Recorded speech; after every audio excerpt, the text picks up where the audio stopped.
खुलुमबाय, आंनि मुङा श्री खोरोमदाव ब्रह्म। आं दोंसे खन्थाइ आवरायनो आखायाव लादों आरो बे खन्थाइखौ आंनो लिरदों।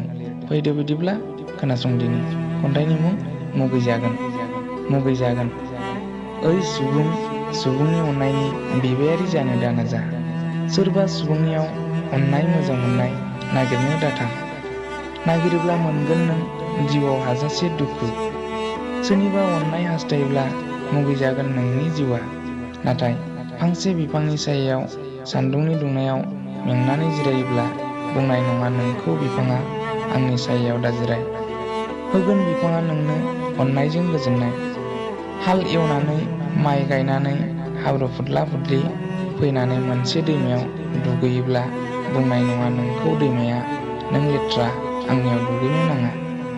होगोन बियो अननायजों नोंनि मैलाखौ सुस्रानो गावनि अननायनि फिथिखाजों। नाथाय सोरबा सुबुंनियाव अननाय मोननो हास्थायोब्ला मुगै जागोन भुगिनांगोन नोंनि जिउआ अराय दुखुजों। खन्थाइया एसेनोसै, गोजोन्थों।